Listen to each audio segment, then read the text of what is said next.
राधे राधे दोस्तों, स्वागत है आपका हमारे YouTube चैनल में। आज की इस वीडियो में हम पद्म पुराण की खंड 1 की अध्याय 15 और 16वां का पाठ करेंगे।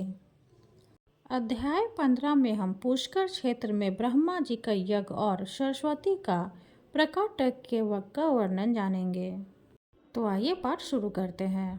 भीष्म जी ने कहा, ब्राह्मण, आपके मुख से यह सब प्रसंग मैंने सुना। अब पुष्कर क्षेत्र में जो ब्रह्मा जी का यज्ञ हुआ था उसका वृत्तांत सुनाइए, क्योंकि इसका श्रवण करने से मेरे शरीर और मेरे मन की शुद्धि होगी। पुलस्त्य जी ने कहा, राजन, भगवान ब्रह्मा जी पुष्कर क्षेत्र में जब यज्ञ कर रहे थे उस समय जो बातें हुई उसे बतलाता हूँ, सुनो। पितामह का यज्ञ आदि कीर्ति युग में प्रारंभ हुआ था। उस समय मरीचि, अंगिरा, मैं, पुलहरितु और प्रजापति दक्ष ने ब्रह्मा जी के पास जाकर उनके चरणों में मस्तक झुकाया। धाता, अर्यमा, सविता, वरुण, अंश, भग, इंद्र, विश्वान, पूषा, त्वष्टा, मित्र और पर्यजन आदि 12 आदित्य भी वहां उपस्थित हो अपने जाज्वल्यमान तेज से प्रकाशित हो रहे थे। इन देशवरों ने भी पितामह को प्रणाम किया। मृग, व्याध, सर्व, महायशवी, निरिति, अजैकपाद, अहिबुंधे, पिनाकी, अपराजित, विशेश्वर, भव, कपर्दी, अस्नायु और भगवान भग, ये 11 रुद्र भी उस यज्ञ में उपस्थित थे। दोनों अश्विनी कुमार, 8 वसु, महाबली, मरुद्रन, विश्वदेव और साधे नामक देवता ब्रह्मा जी के सम्मुख हाथ जोड़कर खड़े थे। शेष जी के वंशज वासुकी आदि बड़े बड़े नाम भी विद्यमान थे। ताच्छर्य, अरिष्ट नेमि, महाबली, गरुड़, वारुणी तथा अरुणी, ये सभी विनत कुमार वहां पधारे थे।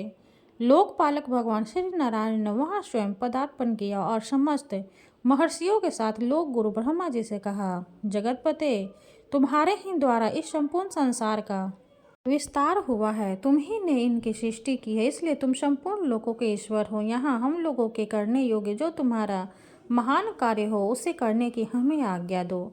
देवर्षियों के साथ भगवान श्री विष्णु ने ऐसा कहकर देवेश्वर ब्रह्मा जी को नमस्कार किया। ब्रह्मा जी वहां स्थित होकर संपूर्ण दिशाओं को अपने तेज से प्रकाशित कर रहे थे तथा भगवान श्री विष्णु भी श्री वत्स चिन्ह से सुशोभित एवं सुंदर सुवर्णमय यज्ञोपवीत से देदीप्यमान हो रहे थे। उनका एक एक रोम परम पवित्र है। वे सर्वसमर्थ हैं। उनका वक्ष स्थल विशाल तथा श्री विग्रह संपूर्ण तेजों का पुंज ज्ञान पड़ता है, जो पुण्य आत्माओं को उत्तम गति और पापियों को दुर्गति प्रदान करने वाला है।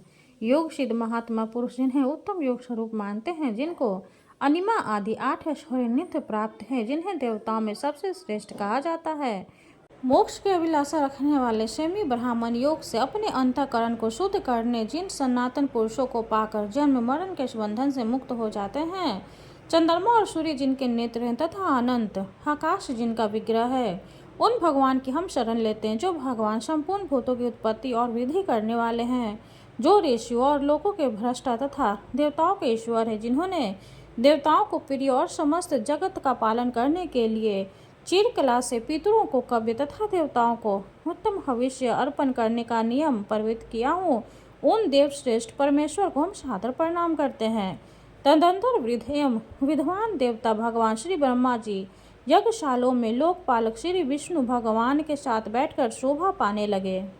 वह यज्ञ मंडप धन आदि सामग्री और रीति विजोशों से भरा था। परम प्रभावशाली भगवान श्री विष्णु धनुष हाथ में लेकर सब ओर से उसकी रक्षा कर रहे थे। दैत्य और दानवों के सरदार तथा राक्षसों के समुदाय भी वहां उपस्थित थे। यज्ञ विद्या, वेद विद्या तथा पद और क्रम का ज्ञान रखने वाले महर्षियों के वेद घोष से सारी सभा गूंज उठी। यज्ञ में स्तुति करके जानकर शिक्षा के ज्ञाता, शब्दों की व्युत्पत्ति तथा अर्थ का ज्ञान रखने वाले और मीमांस के युक्ति युक्त वाक्यों को समझने वाले विद्वानों के उच्चारण किए हुए शब्द सबको सुनाई देने लगे। इतिहास और पुराणों के ज्ञाता, नाना प्रकार के विज्ञान को जानते हुए भी मौन रहने वाले, संयमी तथा उत्तम व्रतों का पालन करने वाले विद्वानों ने वहां उपस्थित होकर जप और होम में लगे हुए मुख्य मुख्य ब्राह्मणों को देखा। देवता और असुरों के गुरु लोक पितामह ब्रह्मा जी उस यज्ञ भूमि में विराजमान थे। सूर और असुर दोनों ही उनकी सेवाओं में खड़े थे। प्रजापतिगण दक्ष, वशिष्ठ, पुलह, मरीचि, अंगिरा, भृगु, अत्रि, गौतम तथा नारद, ये सब लोग यहाँ भगवान ब्रह्मा जी को उपासना करते थे। आकाश, वायु, तेज, जल, पृथ्वी, शब्द, स्पर्श, रूप, रस, गंध, ऋग्वेद, यजुर्वेद, सामवेद, अर्थवेद, व्याकरण, छंद शास्त्र, निरूप, कल्प, शिक्षा, आयुर्वेद, धनुर्वेद, मिशामा, गणित, गज विद्या, अश्वविद्या और इतिहास, इन सभी अंगों पांगों से विभूषित संपूर्ण वेद भी मूर्ति मानो होकर ओंकार युक्त महात्मा ब्रह्मा जी की उपासना करते थे। नए क्रंतु संकल्प, प्राण तथा अर्थ, धर्म, काम, हर्ष, शुक्र, बृहस्पति, संवर्त, बुध, शनिचर, राहु, समस्त ग्रह, मरुदंग, विश्वकर्मा, पितृगण, सूर्य तथा चंद्रमा भी बुद्धाजीव की सेवा में उपस्थित थे। दुर्गम शस्त्र से तारने वाली गायत्री, समस्त वेद शास्त्र, यम नियम, संपूर्ण अक्षर, लक्षण, भाष तथा सब शास्त्र देश धारण करने वाला विद्यमान थे। क्षण, लव, मुहूर्त, दिन, रात्रि, पक्ष, मास और संपूर्ण ऋतु अर्थात इनके देवता महात्मा ब्रह्मा जी की उपासना करते थे। इनके सिवाय अन्याय श्रेष्ठ देवियां ही कृति, धूति, प्रभा, धीति, क्षमा, भूति, नीति, विद्या, मति, श्रुति, स्मृति, कांति, शांति, पुष्टि, क्रिया, नाच गान में कुशल समस्त दिव्य अप्सराएं तथा संपूर्ण देव माताएं भी ब्रह्मा जी की सेवाओं में उपस्थित थी। विप्रचिति, शिवी, शंकु, केतुमान, प्रहलाद, बलि, कुंभ, संहाद, अनुहाद, विश्वपर्वा, नमुची, सम्मर, इंद्र, तापन, वातापी, केशी, राहु और वितरीय तथा और भी बहुत से दानव जिन्हें अपने बल पर गर्व था, ब्रह्मा जी की उपासना करते हुए इस प्रकार बोले।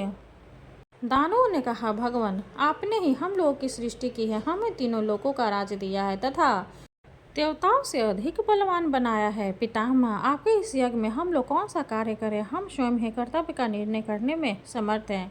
अतिथि के गर्भ से पैदा हुए इन बेचारे देवताओं से क्या काम होगा? ये तो सदा हमारे द्वारा मारे जाते और अपमानित होते रहते हैं। फिर भी आप तो हम सबके ही पितामह हैं, अतः देवताओं को भी साथ लेकर यज्ञ पूर्ण कीजिए। यज्ञ समाप्त होने पर राजलक्ष्मी के विषय हमारा देवताओं के साथ फिर विरोध होगा, इसमें तनिक भी संदेह नहीं है, किंतु इस समय हम चुपचाप इस यज्ञ को देखेंगे, देवताओं के साथ युद्ध नहीं लड़ेंगे। पुलस्त्य जी कहते हैं, दानवों के ये गर्भयुक्त वचन सुनकर इंद्र सहित महायशस्वी भगवान श्री विष्णु ने शंकर जी से कहा। भगवान श्री विष्णु बोले, प्रभु पितामह के यज्ञ प्रधान दानव आए हैं, ब्रह्मा जी ने इनको भी इस यज्ञ में आमंत्रित किया है। यह सब लोग इसमें विधान डालने का प्रयत्न कर रहे हैं, परंतु जब तक यज्ञ समाप्त न हो जाए तब तक हम लोगों को क्षमा करना चाहिए। इस यज्ञ के समाप्त हो जाने पर देवताओं को दानवों के साथ युद्ध करना होगा। उस समय आपको ऐसा न करना चाहिए जिससे पृथ्वी पर ये दानवों का नमो निशान मिट जाए। आपको मेरे साथ रहकर इंद्र की विजय के लिए प्रयत्न करना उचित है। इन दानवों का धन लेकर राहगीरों, ब्राह्मणों तथा दुखी मनुष्यों में बांट दें।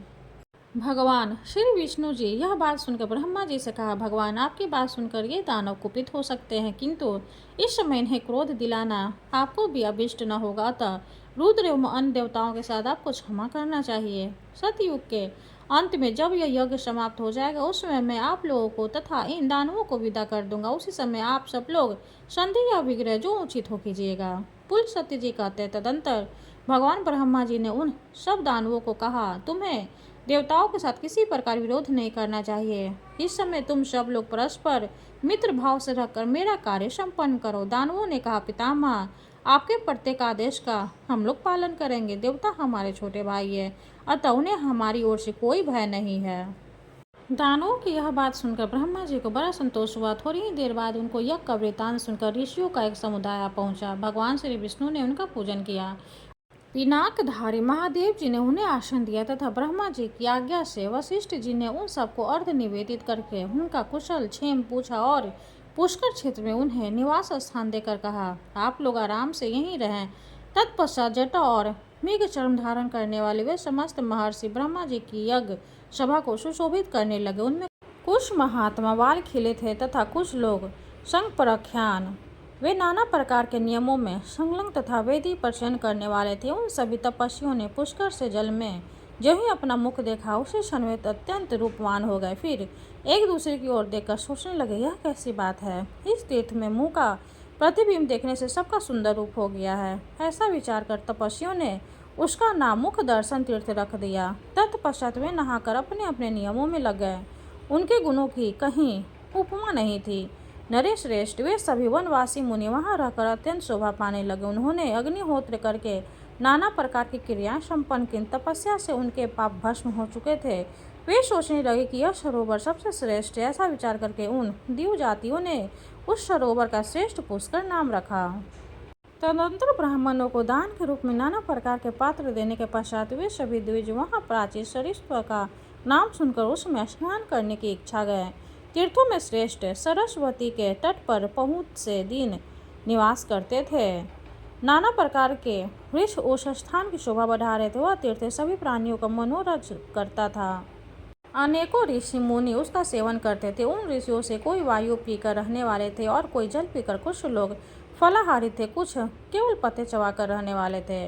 सरस्वती के तट पर महर्षियों के स्वास्थ्य का शब्द गूंजता रहता था। मृगों के सैकड़ों झुंड वहां विचार करते थे। अहिंसक तथा धर्मपरायण महात्माओं से उस तीर्थ की अधिक शोभा हो रही थी। पुष्कर तीर्थ में सरस्वती, नंदी, सुप्रभा, कांचना, प्राची, नंदा और विशाल नाम से प्रसिद्ध 5 धाराओं में प्रभावित होती थी। भूतल पर कामन ब्राजी को सभाएं उनके विस्तृत यज्ञ मंडप में जब द्वि जातियों को शुभागमन हो गया, देवता लोग पुण्यवाचन तथा नाना प्रकार के नियमों का पालन करते हुए जब यह कार्य संपादन में लग गए और पितामह बाजी पलक की दीक्षा ले चुके, उस समय संपूर्ण भोग की समष्टि से युक्त यज्ञ के द्वारा भगवान का यजन आरंभ हुआ। राजेंद्र, उस यज्ञ में द्विजातियों के पास उनकी मन चाही वस्तुएं अपने आप उपस्थित हो जाती थी। धर्म और अर्थ के साधन में प्रवीण पुरुष में स्मरण करते ही वहां आ जाते थे। देव गंधर्व गान करने लगते थे, अप्सराएं नाचने लगी, दिव्य बाजने लगे। उस यज्ञ की समृद्धि से देवता भी संतुष्ट हो गए। मनुष्यों को तो वहां का वैभव देखकर बड़ा ही विस्मय हुआ। पुष्कर तीर्थ में जब इस प्रकार ब्रह्मा जी यज्ञ होने लगा, उस समय ऋषियों ने संतुष्ट होकर सरस्वती का सुप्रभा नाम से आह्वान किया। पितामह का सम्मान करती हुई वेगशालिनी सरस्वती नदी को उपस्थित देखकर मुनियों को बड़ी प्रसन्नता हुई। इस प्रकार नदियों में श्रेष्ठ सरस्वती ब्रह्मा जी सेवा तथा मनीषी मुनियों की प्रसन्नता के लिए ही पुष्कर तीर्थ में प्रकट हुई थी। जो मनुष्य सरस्वती के उत्तर तट पर अपने शरीर का परित्याग करता था तथा प्राची सरस्वती के तट पर जब करता, वह पुनः जन्म मृत्यु को नहीं प्राप्त होता। सरस्वती के जन्म में डुबकी लगाने वाले अधमेश यज्ञ का पूरा फल मिलता। जो वहाँ नियम और उपवास के द्वारा अपने शरीर को सुखाता है, केवल जल या वायु पीकर अथवा पत्ते चढ़कर तपस्या करता है, वेदी पर सोता है तथा यम और नियमों का पृथक पालन करता है, वह शुद्ध हो ब्रह्मा जी के परम पदों को प्राप्त होता है। जिन्होंने सरस्वती तीर्थ में तिल भर सुवर्ण का दान किया है, उनका वह दान मेरु पर्वत के दान के समान फल देने वाला है। यह बात पूर्व काल में स्वयं प्रजापति ब्रह्म ने कही थी। जो मनुष्य उस तीर्थ में श्राद्ध करेंगे, वे अपने कुल की 21 पीढ़ियों के साथ स्वर्ग लोक में जाएंगे। वह तीर्थ पितरों को बहुत ही प्रिय है। वहाँ एक ही पिंड देने से उन्हें पूर्ण कृत्य हो जाती है। वे पुष्कर तीर्थ द्वारा उद्धार पाकर ब्रह्मलोक में पधारते हैं। उन्हें फिर अन्न भोगने की इच्छा नहीं होती। वे मोक्ष मार्ग में चले जाते हैं। अब मैं सरस्वती नदी जिस प्रकार पूर्ववाहिनी हुई वह प्रसंग बतलाता हूँ, सुनो।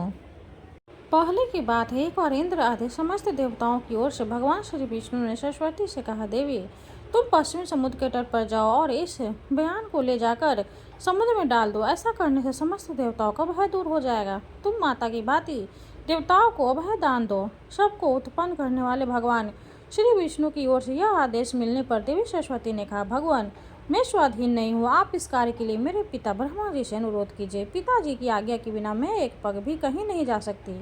सरस्वती का अभिप्राय जानकर देवताओं ने ब्रह्मा जी से कहा, पितामह आपकी कुमारी कन्या सरस्वती बड़ी साध्वी है, उसमें किसी प्रकार का दोष नहीं देखा गया था। उसे छोड़कर दूसरा कोई नहीं है जो बड़वान लोकों से जा सके। पुलस्त्य जी कहते हैं, देवताओं की बात सुनकर ब्रह्मा जी ने सरस्वती को बुलाया और उसे गोद में लेकर उसका मस्तक सूंघा। फिर बड़े स्नेह के साथ कहा, बेटी तुम मेरी और इस समस्त देवताओं की रक्षा करो। देवताओं के प्रभाव से तुम्हें इस कार्य के करने का बड़ा सम्मान प्राप्त होगा। इस बड़वान लोकों से जाकर हरे पानी के समुद्र को डाल दो। पिता के वियोग के कारण बालिका के नेत्र में आंसू छलछलाए आए। उसने ब्रह्मा जी को प्रणाम करके कहा, अच्छा जाती हूँ। उस समय संपूर्ण देवताओं तथा उसके पिता ने भी कहा, भय न करो। इससे वह भय छोड़कर प्रसन्न चित्त से जाने को तैयार हुई। उसकी यात्रा के समय शंख और नगारों की ध्वनि तथा मंगल घोष होने लगा, जिसकी आवाज से सारा जगत गूंज उठा। सरस्वती अपने तेज से स्वर्ग प्रकाश फैलाती हुई चली। उस समय गंगा जी उसके पीछे हो चली। तब सरस्वती ने कहा, सखी तुम कहाँ आती हो? मैं फिर तुमसे मिलूंगी। सरस्वती के ऐसा कहने पर गंगा ने मधुर वाणी में कहा, शुभ है। अब तो तुम जब पूर्व दिशा में आओगी तभी मुझे देख सकोगी। देवताओं सहित तुम्हारा दर्शन तभी मेरे लिए सुलभ हो सकेगा।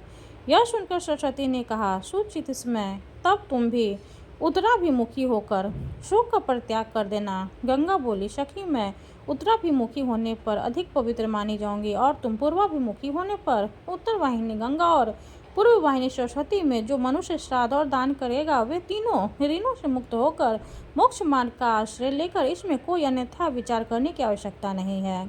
ईश्वर और सरस्वती नदी रूप में परिणित हो गई। देवताओं के देखते देखते एक पाकर के वृक्ष की जड़ से प्रकट हुई। वह वृक्ष भगवान विष्णु का स्वरूप है। संपूर्ण देवताओं ने उसकी वंदना की। उसकी अनेकों शाखाएं सब ओर फैली हुई है। वह दूसरे ब्रह्मा जी की भांति शोभा पाता, यद्यपि उस वृक्ष में एक भी फूल नहीं है। जो भी वह डालियों पर बैठे हुए शुक आदि पक्षियों के कारण फूलों से लदा सा जान पड़ता है। सरस्वती उन पाकर के समीप स्थित होकर देवादिदेव मनुष्य से कहा, भगवान मुझे बड़वाग्नि समर्पित कीजिए, मैं आपकी आज्ञा का पालन करूंगी। उससे ऐसा कहने पर भगवान श्री विष्णु बोले, शुभ है, तुम्हें इस बड़वान लको को पश्चिमी समुद्र की ओर ले जाते समय जलने का कोई भय नहीं होगा। पुरुषोत्तम जी कहते, तदंतर भगवान श्री विष्णु ने बड़वान लको से सोने के घोड़े का रखकर सरस्वती को सौंप दिया। उसने उस घोड़े को अपने उदर में रखकर पश्चिमी की ओर प्रस्थान किया। अदृश्य गति से चलती हुई वह महानदी पुष्कर में पहुंची। ब्रह्मा जी ने जिन जिन कुंडों में हवन किया था उन सबको जलने आप लवित करके प्रकट हुई। इस प्रकार पुष्कर क्षेत्र में परम पवित्र सरस्वती नदी का प्रादुर्भाव हुआ। जगत को जीवन दान देने वाली वायु ने भी उसका जल लेकर वहां के सब तीर्थों में डाल दिया। उस पुण्य क्षेत्र में पहुंचकर पुण्य सलीला सरस्वती मनुष्यों के पापों का नाश करने के लिए स्थित हो गई। जो पुण्यात्मा मनुष्य पुष्कर तीर्थ में विद्यमान सरस्वती का दर्शन करते हैं वे नार के जीवों की अधोगति का अनुभव नहीं करते। जो मनुष्य उसमें भक्ति भाव के साथ स्नान करते हैं वे ब्रह्मलोक में पहुंचकर ब्रह्मा जी के साथ आनंद का अनुभव करते हैं। जो मनुष्य जेठ पुष्कर में स्नान करके पितरों का तर्पण करते हैं वह उन सब का नरक के उद्धार कर देते हैं तथा स्वयं उसका भी चित्त शुद्ध हो जाता है। ब्रह्मा जी के क्षेत्र में पुण्य सलिता सरस्वती को पाकर मनुष्य दूसरे किस तीर्थ की कामना करे, उससे बढ़कर दूसरा तीर्थ है ही कौन। संपूर्ण तीर्थों में स्नान करने से जो फल प्राप्त होता है वह सब का सब जेठ पुष्कर में एक बार डुबकी लगाने से मिल जाता है। अधिक क्या कहा जाए। जिसके पुष्कर क्षेत्र का निवास, ज्येष्ठ कुंड का जल तथा उस तीर्थ में मृत्यु हुई, तीन बातें प्राप्त कर ली उसने परम गति पाली। जो मनुष्य उत्तम काल, उत्तम क्षेत्र तथा उत्तम तीर्थ में स्नान और होम करके ब्राह्मणों को दान देता है वो अच्छा सुख का भागी होता है। कार्तिक और वैशाख के शुक्ल पक्ष में तथा चंद्रमा और सूर्य ग्रहण के समय स्नान करने योग्य कुरु जांगल देश में जितने क्षेत्र और तीर्थ मुनीश्वरों द्वारा बताए गए हैं उस समय यह पुष्कर तीर्थ अधिक पवित्र है, ऐसा ब्रह्मा जी ने कहा है। जो पुरुष कार्तिक पूर्णिमा को मध्यम कुंड में स्नान करके ब्राह्मणों को धन देता है उसे अधमेघ यज्ञ का फल मिलता है। इसी प्रकार कनिष्ठ कुंड में एकाग्रत पूर्वक स्नान करके जो ब्राह्मण को उत्तम अग्नि का चावल दान करता है वह अग्नि लोक में जाता है तथा वहाँ 21 पीढ़ियों के साथ रखकर श्रेष्ठ फल का उपभोग करता है। इसलिए पुरुष को उचित है कि वह पूरा प्रयत्न करके पुष्कर तीर्थ की प्राप्ति के लिए वहाँ की यात्रा करने के लिए अपना विचार स्थिर करे। मति, स्मृति, प्रज्ञा, मेधा, बुद्धि और शुभ वाणी ये 6 सरस्वती के पर्याय बतलाए गए हैं। जो पुष्कर के वन में जहाँ प्राची सरस्वती है जाकर उसके जल का दर्शन भर कर लेते हैं उसी भी अधमेघ यज्ञ का फल मिलता है तथा जो उसके भीतर गोता लगाकर स्नान करता है वह तो ब्राजी का अनुचर होता है। जो मनुष्य का विधि पूर्वक श्राद्ध करते हैं वे पितरों को दुखदानी नरक से निकालकर स्वर्ग में पहुंचाते हैं। जो सरस्वती में स्नान करके पितरों को कुश और तिल से युक्त जल दान करते हैं उनके पितर हर्षित हो नाचते हैं। यह पुष्कर तीर्थ सब तीर्थों से श्रेष्ठ माना गया है क्योंकि यह आदि तीर्थ इसलिए इस पृथ्वी पर यह समस्त तीर्थों में विख्यात है। यह मानो धर्म और मोक्ष को कीड़ा स्थली है, निधि है। सरस्वती से युक्त होने के कारण इसकी महिमा और भी बढ़ गई है। जो लोग पुष्कर तीर्थ में सरस्वती नदी का जल पीते हैं वह ब्रह्म और महादेव जी के द्वारा प्रशंसित 6 लोकों को प्राप्त होते हैं। धर्म के तत्वों को जानने वाले मुनियों ने जहाँ जहाँ सरस्वती देवी का सेवन किया है उन सभी स्थानों में परम पवित्र रूप में स्थित है, किंतु पुष्कर में अन्य स्थानों को अपेक्षा विशेष पवित्र मानी गई है। पुण्यमय सरस्वती नदी संसार में सुलभ है किंतु कुरुक्षेत्र, प्रभास क्षेत्र और पुष्कर क्षेत्र में तो यह बड़े भाग्य से प्राप्त होती है, अतः वहाँ इसका दर्शन दुर्लभ बताया गया। सरस्वती तीर्थ इस भूत के समस्त तीर्थों में श्रेष्ठ होने के कारण ही धर्म, अर्थ, काम और मोक्ष इन चारों पुरुषार्थी का साधक है। अतः मनुष्यों को चाहिए कि वह श्रेष्ठ, मध्य तथा कनिष्ठ तीनों पुष्करों में यत्न पूर्वक स्नान करके उनकी प्रदक्षिणा करे। तत्पश्चात पवित्र भाव से प्रतिदिन पितामह का दर्शन करे। ब्रह्म लोकों में जाने की इच्छा रखने वाले पुरुषों को अनुलोम क्रम से अर्थात क्रमशः ज्येष्ठ, मध्यम, कनिष्ठ पुष्कर में तथा विलोम क्रम में अर्थात कनिष्ठ, मध्य और जेठ पुष्कर में स्नान करना चाहिए। इसी प्रकार वह उक्त तीनों पुष्करों में से किसी एक या सबसे नित्य स्नान करता रहे। पुष्कर क्षेत्र में 3 सुंदर शिखर और 3 ही स्रोत है। वे सब के सब पुष्कर नाम से ही प्रसिद्ध है। उन्हें जेठ पुष्कर, मध्य पुष्कर, कनिष्ठ पुष्कर कहते हैं। जो मन और इंद्रियों वश में करके सरस्वती में स्नान करता है और ब्राह्मण को एक उत्तम गोदान देता है, वह शास्त्रीय आज्ञा के पालन से शुद्ध होकर अक्षय लोकों को प्राप्त है। अधिक क्या कहे, जो रात्रि के समय भी स्नान करके वहाँ याचकों को धन देता है, वह अनंत सुख का भागी होता है। पुष्कर में तिल दान की मुनि लोग अधिक प्रशंसा करते हैं तथा कृष्ण पक्ष की चतुर्दशी को वहाँ सदा ही स्नान करने का विधान है। भीष्म जी पुष्कर वन में पहुंचकर सरस्वती नदी के प्रकट होने की बात बताएगी। अब वह पुनः अदृश्य होकर वहां से पश्चिमी दिशा की ओर चली। पुष्कर से थोड़ी दूर जाने पर एक खजूर का वन मिला जो फल और फलों से सुशोभित था। सभी ऋतुओं के पुष्प उस वन स्थल की शोभा बढ़ा रहे थे। वहाँ स्थान मुनियों भी मनुक मोहने वाला था। वहाँ पहुंचकर नदियों में श्रेष्ठ सरस्वती देवी पुनः प्रकट हुई। वहाँ वे नंदा के नाम से तीनों लोकों में प्रसिद्ध हुई। 15वां अध्याय समाप्त हुआ। हरे कृष्ण। अब हम 16 अध्याय का पाठ करेंगे। 16वां अध्याय में हम सरस्वती के नंदा नाम पढ़ने का इतिहास और उनका महात्म्य के बारे में जानेंगे। तो आइए पाठ शुरू करते हैं। सूत जी कहते हैं, वह सुनकर देवव्रत भीष्म ने पुलस्त्य जी से पूछा, ब्राह्मण, सरस्वतियाओं के श्रेष्ठ नंदा कोई दूसरी नदी तो नहीं है? मेरे मन में इस बात को लेकर बड़ा कौतूहल हो रहा है कि सरस्वती नाम का नंदा कैसे पड़ गया। जिस प्रकार और जिस कारण से वह चंदा नाम से प्रसिद्ध हुई उसे बताने की कृपा कीजिए। भीष्म के इस प्रकार पूछने पर पुलस्त्य जी ने सरस्वती का नंदा नाम क्यों पड़ा इसका प्राचीन इतिहास सुनाया आरंभ किया। वे बोले, भीष्म, पहले की बात है, पृथ्वी पर प्रभजन नाम से प्रसिद्ध एक महाबली राजा हो गए हैं। एक दिन में उस वन में गूंगा का शिकार खेल रहे थे। उन्होंने देखा एक झाड़ी के भीतर मृगी खड़ी है। वह राजा के ठीक सामने पड़ती थी। प्रभजन से अत्यंत तीक्ष्ण बाण चलाकर मृगी को बांध डाला। आन हरिणी ने चकित होकर चारों ओर दृष्टिपात किया, फिर हाथ में धनुष बाण धारण किए राजा को खड़ा देख वह बोली, ओ मूर्ख, यह तूने क्या किया? तुम्हारा यह कर्म पापपूर्ण है। मैं यहाँ नीचे मुंह किए खड़ी थी और निर्भय होकर अपने बच्चे को दूध पिला रही थी। इसी अवस्था में तूने इस वन के भीतर मुझ पर निरपराध हरिणी को अपने व्रज के समान बाण का निशाना बनाया है। तेरी बुद्धि बड़ी खोटी है, इसलिए तू मांस खाने वाले पशु की योनि में पड़ेगा। इस कंटकारणी वन में तू व्याघ्र हो जा। मृग का यह शाप सुनकर सामने खड़े हुए राजा की संपूर्ण इंद्रियां व्याकुल होती हुए हाथ जोड़कर बोली, कल्याण में, मैं नहीं जानता था कि तू बच्चे को दूध पिला रही है। अनजान में मैं तेरा वध किया, अतः मुझ पर प्रसन्न हो। मैं व्याघ्र योनि को त्याग कर पुनः मनुष्य शरीर को कब प्राप्त करूंगा? अपने इस शाप के उद्धार की अवधि तो बता दो। राजा के ऐसा कहने पर मृगी बोली, राजन, आज से 100 वर्ष बीतने पर यहाँ नंदा नाम की एक गौ आएगी। उसके साथ तुम्हारा वार्तालाप होने पर इसका शाप का अंत हो जाएगा। पुलस्त्य जी कहते हैं, मृगी के कथानुसार राजा प्रभजन व्याघ्र हो गए। उस व्याघ्र की आकृति बड़ी ही घोर और भयानक थी।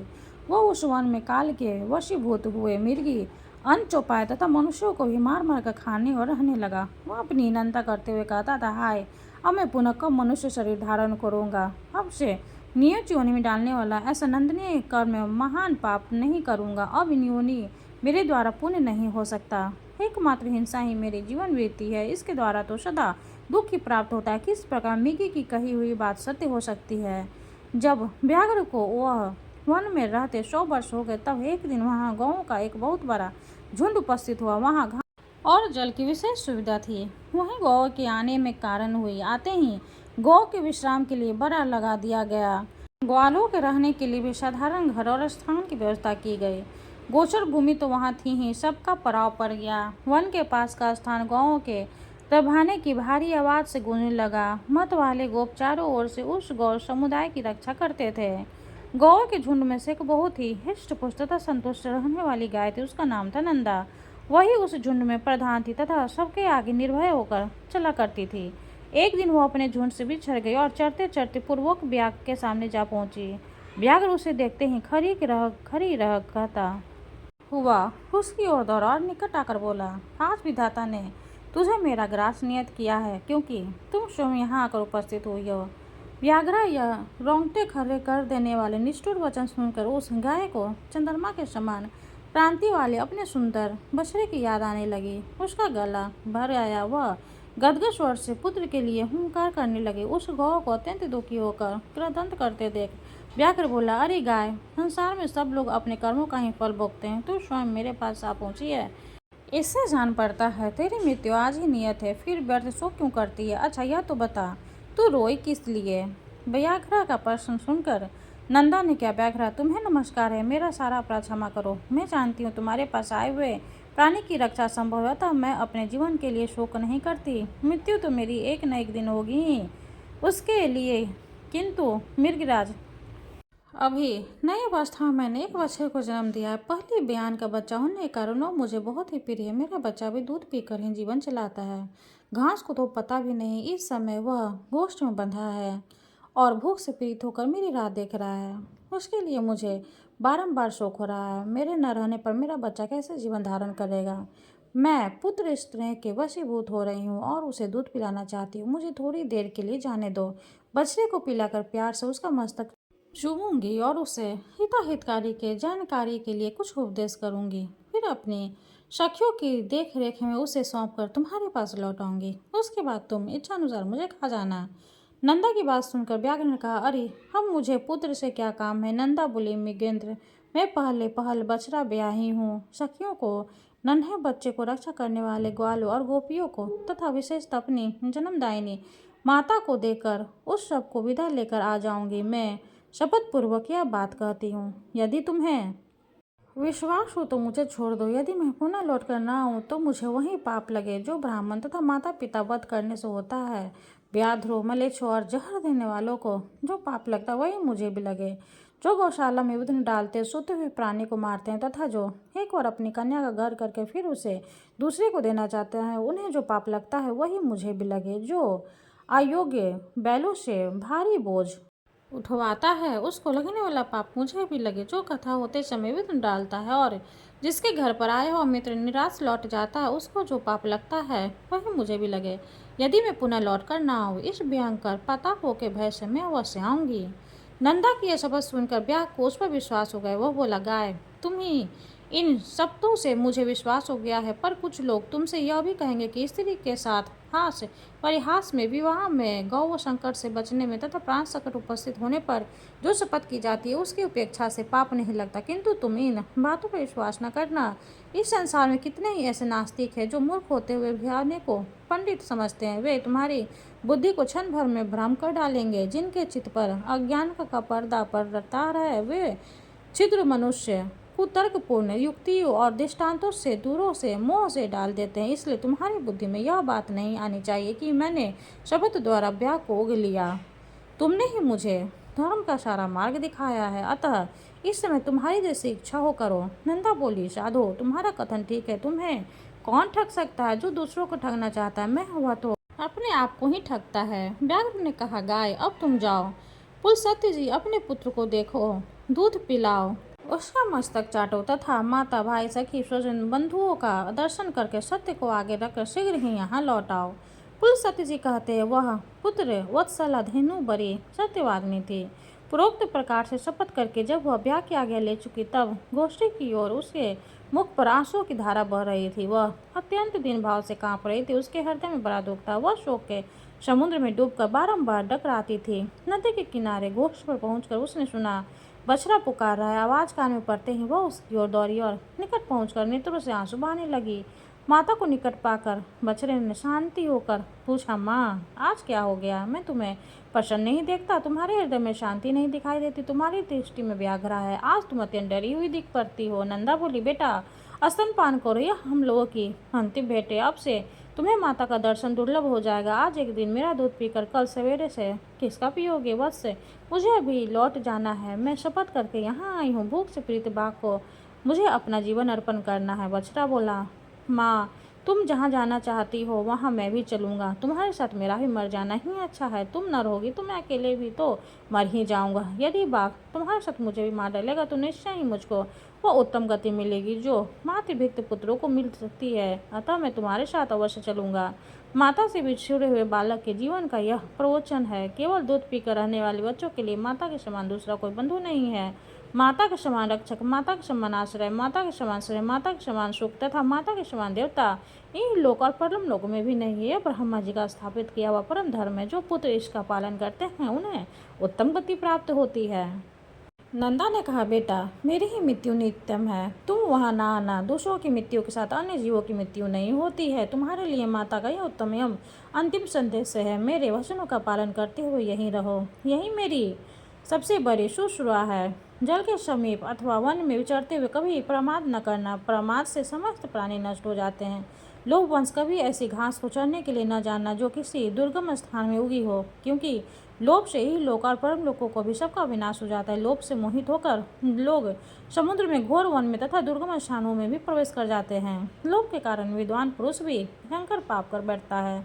लोभ, प्रमाद तथा हर करके प्रति विश्वास कर लेना, इन 3 कारणों से जगत का नाश होता है। अतः इन तीनों दोषों का परित्याग करना चाहिए। बेटा, संपूर्ण शिकारी जीवों से तथा मलेच्छ और चोर आदि के द्वारा संकट प्राप्त होने पर सदा प्रयत्नपूर्वक अपने शरीर की रक्षा करनी चाहिए।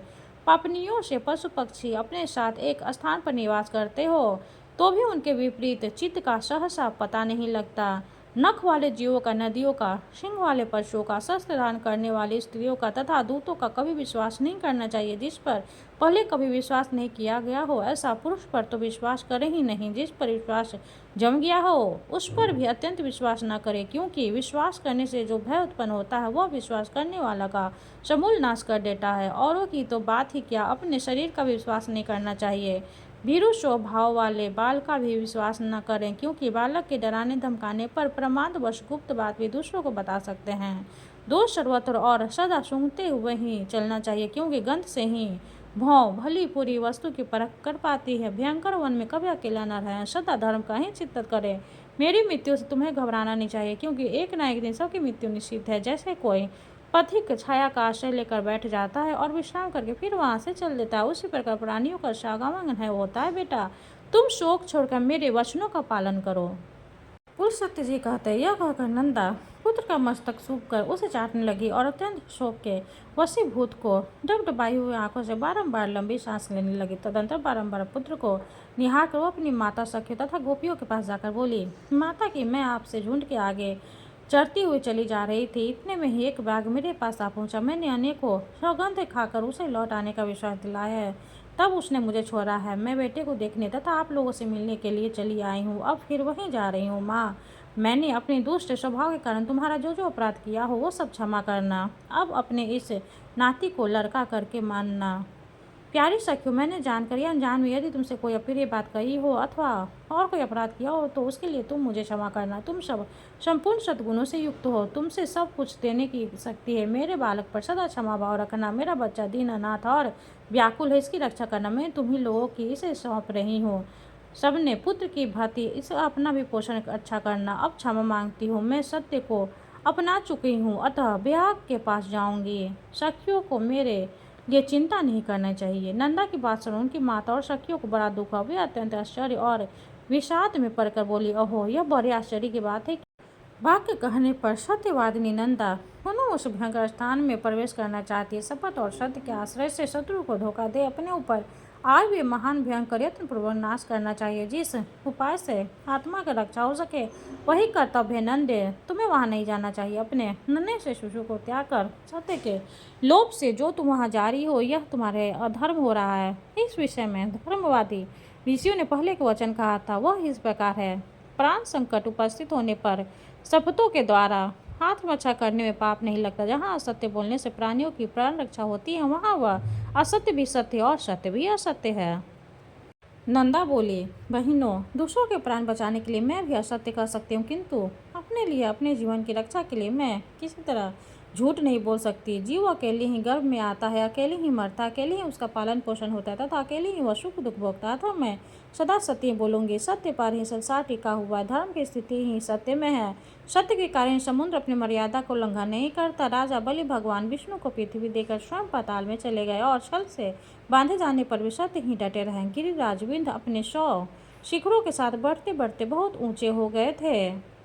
अपने नियमों को नहीं तोड़ते। स्वर्ग मोक्ष तथा धर्म सब सत्य में ही प्रतिष्ठित है। जो अपने वचन का लोभ करता है उसने मानो सबका लोभ कर दिया। सत्य अघात जल से भरा हुआ तीर्थ, जो उस शुद्ध सत्यम तीर्थ में स्नान करता है वह सब पापों से मुक्त होकर परम गति को प्राप्त होता है। 1000 अधमेघ यज्ञ और सत्य भाषण, ये दोनों यदि तराजू पर रखा जाए तो 1000 अश्वमेघ यज्ञों से सत्य का ही पलड़ा भारी होगा। सत्य उत्तम तप है, सत्य उत्कृष्ट शास्त्र ज्ञात है, सत्य भाषा में किसी प्रकार का क्लेश नहीं है। सत्य ही साधु पुरुषों की परख के लिए कसौटी है, वही सत्य पुरुष की वंश परंपरागत संपत्ति है। संपूर्ण आश्रमों में सत्य का ही आश्रय श्रेष्ठ माना गया है। वह अत्यंत कठिन होने पर भी उसका पालन करना अपने हाथ में। सत्य संपूर्ण जगत के लिए आभूषण रूप है। जिस सत्य का उच्चारण करके मलेच्छ भी स्वर्ग में पहुंच जाता है, उसका परित्याग करने कैसे किया जा सकता है। सखिया बोली, नंदे तुम संपूर्ण देवताओं और दैत्यों के द्वारा नमस्कार करने योग्य हो, क्योंकि तुम पर परम सत्य का आश्रय लेकर अपने प्राणों को भी त्याग कर रहे हो, जिसका त्याग बड़ा ही कठिन है। कल्याणी, इस विषय में हम लोग क्या कर सकते हैं? तुम तो धर्म का बड़ी पीड़ा उठा रही हो। इस सत्य के प्रभाव से त्रिभुवन में कोई भी वस्तु दुर्लभ नहीं है। इस महान त्याग से हम लोग यही समझते हैं कि तुम्हारा अपने पुत्र के साथ वियोग नहीं होगा। जिस नारी का चित्त कल्याण मार्ग में लगा हुआ है उस पर कभी आपत्तियां नहीं आती। पूर्व सत्य जी कहते, तदंतर गोपियों से मिलकर तथा समस्त गौ समुदाय की परिक्रमा करके वहां के देवता और वृक्षों से विदा ले नंदा वहां से चल पड़े। उसने पृथ्वी, वरुण, अग्नि, वायु, चंद्रमा, दसों दिक्पाल, वन के वृक्ष, आकाश, नक्षत्र तथा ग्रह, इन सबको बारंबार प्रणाम करके कहा, इन वन में सिद्ध और वन देवता निवास करते हैं, वे वन में चढ़ते हुए मेरे पुत्र की रक्षा करें। इस प्रकार पुत्र के स्नेहवश बहुत सी बातें कहकर नंदा वहां से प्रस्थित हो गई और उस स्थान पर पहुंची जहां वह तीखी दाढ़ी और भयंकर काटती वाला मांसभक्षी बाघ मुख बाय बैठा था। उसके पहुंचने से साथ ही उसका बछड़ा भी अपने मुख ऊपर किए उठाए अत्यंत वेग से दौड़ता हुआ वहां आ गया और अपनी माता और बाघ दोनों के आगे खड़ा हो गया। पुत्र को आए देखता था सामने खड़े हुए मृत्यु रूप बाघ पर दृष्टि डालकर उस गौ ने कहा, मृगराज, मैं सत्य धर्म का पालन करती हूँ, तुम्हारे पास आ गई हूँ। अब मेरे माँ से तुम इच्छा अनुसार अपनी तृप्ति करो। बाघ बोला, गाय, तुम बड़ी सत्यवादिनी निकली। कल्याणी, तुम्हारा स्वागत है। सत्य का आश्रय लाने वाले प्राणियों का कभी कोई मंगल नहीं होता। तुमने लौटने के लिए जो हम पहले सत्यपूर्वक शपथ की थी, उसे सुनकर मुझे बड़ा कौतूहल हुआ था कि यह जानकर फिर कैसे लौटोगी। तुम्हारी सत्य की परीक्षा के लिए ही मैंने पुनः तुम्हें भेज दिया था, अन्यथा मेरे पास आकर तुम जीती जागती कैसे लौट सकती थी। मेरा वह कौतूहल पूरा हुआ। मैं तुम्हारे भीतर सत्य खोज रहा था, वह मुझे मिल गया। इस सत्य के प्रभाव से मैंने तुम्हें छोड़ दिया। आज से तुम मेरी बहन हुई और यह तुम्हारा पुत्र मेरा भांजा हो गया। शुभ है, तुमने अपने आचरण से मुझे महान पापी के यह उपदेश दिया है कि सत्य पर ही संपूर्ण लोक प्रतिष्ठित है, सत्य के ही आधार पर धर्म टिका हुआ है। कल्याणी, तीन और लताओं सहित भूमि के वे प्रदेश धन्य है जहाँ तुम निवास करती हो। जो तुम्हारा दूध पीते हैं वे धन्य है। कृतार्थ है, उन्होंने ही पुण्य किया है और उन्होंने ही जन्म का फल पाया है। देवताओं ने मेरे सामने यह आदर्श रखा है। गाँव में ऐसा सत्य यह देखकर अब मुझे अपने जीवन से रुचि हो गई। अब मैं वह कर्म करूंगा जिसके द्वारा पापों से छुटकारा पा जाऊं। अब तक मैंने हजारों जीवों को मारा और खाया। मैं महान पापी, दुराचारी, निर्दयी और हत्यारा हूँ। पता नहीं ऐसा दारुण कर्म करके मुझे किन लोगों में जाना है। बहन, इस समय मुझे अपने पापों से शुद्ध होने के लिए जैसे तपस्या करनी चाहिए उसे संक्षेप में बता, क्योंकि अब विस्तार पूर्वक सुनने का समय नहीं है। गाय बोली, भाई बाघ, विद्वान पुरुष सतयुग में तप की प्रशंसा करते और त्रेता में ज्ञान तथा उसके सहायक कर्म के द्वार पर में यज्ञों की ही उत्तम बतलाएं, किंतु कलयुग में एकमात्र दान ही श्रेष्ठ माना गया है। संपूर्ण दानों में एक ही दान सर्वोत्तम है, वह है संपूर्ण भूतों के अभय दान। इससे बढ़कर दूसरा कोई दान नहीं है। जो समस्त चराचर प्राणियों को अभय दान देता है वह सब प्रकार के भय से मुक्त होकर ब्रह्म लोक को प्राप्त होता है। अहिंसा के समान न कोई दान है न कोई तपस्या। जिसके हाथ के पद सिंह में अन्य सभी प्राणियों के पद सिंह समा जाते हैं, उसी प्रकार अहिंसा के द्वारा सभी धर्म प्राप्त हो जाते। योग जिसकी छाया तीनों ताप का विनाश करती है। धर्म और ज्ञान उस वृक्ष के फूल हैं, स्वर्ग तथा मोक्ष उसके फल हैं। जो आध्यात्मिक, आधि दैविक और आधि भौतिक इन तीनों प्रकार के दुखों से संतप्त हैं, वे इस योग वृक्ष की छाया का आश्रय लेता है। वहां जाने से उन्हें उत्तम शांति प्राप्त होती है, जिसके फिर कभी दुखों के द्वारा वे बाधित नहीं होते। वही परम कल्याण का साधन है जिसे मैंने संक्षेप में बताया है। तुम्हें ये सभी बातें ज्ञात है, केवल मुझसे पूछ रहे हो। बाघ ने कहा, पूर्व काल में मैं एक राजा था, किंतु एक मृग के श्राप से मुझे भाग का शरीर धारण करना पड़ा। तब से निरंतर प्राणियों का वध करते रहने के कारण मुझे सारी बातें भूल गई थी। उस समय तुम्हारे संपर्क और उपदेश से फिर उनका स्मरण हुआ आया है। तुम भी अपने इस सत्य के प्रभाव से उत्तम गति को प्राप्त होगी। अब मैं तुम्हें एक प्रश्न और पूछता हूँ। मेरे सौभाग्य से तुम्हें आकर मुझे धर्म का स्वरूप बताया जो सत्य पुरुषों के मार्ग में प्रतिष्ठित है। कल्याण में तुम्हारा नाम क्या है? नंदा बोली, मैं यूथ के स्वामी का नाम नंद है।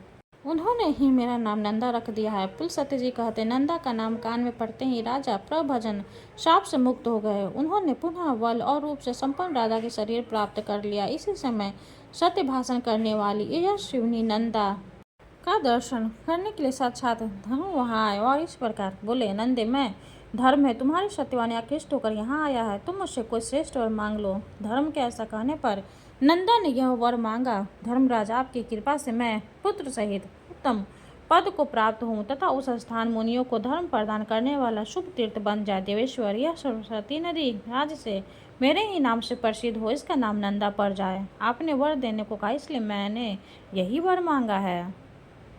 देवी नंदा तत्काल ही सत्यवादियों के तुम लोक में चली गई। राजा प्रभजन ने भी अपने पूर्वपति राज्य को पा लिया। नंदा सरस्वती के तट से स्वर्ग को गई, इसलिए विद्वानों ने यह सरस्वती का नाम नंदा रख दिया। जो मनुष्य वहां आते हैं समय सरस्वती के नाम का उच्चारण मात्र कर लेता है, वह जीवन भर सुख पाता और मृत्यु के पश्चात देवता होता। स्नान और जलपान करने से सरस्वती नदी मनुष्य के लिए स्वर्ग की सीढ़ी बन जाती है। अष्टमी के दिन जो लोग एकाग्रचित होकर सरस्वती में स्नान करते हैं, वे मृत्यु के बाद स्वर्ग लोक में पहुंचकर सुख भोगते हुए आनंदित होते हैं। सरस्वती नदी सदा ही स्त्रियों को सौभाग्य प्रदान करने वाली है। तृतीया को यदि उसका सेवन किया जाए तो वह विशेष सौभाग्यदायिनी होती है।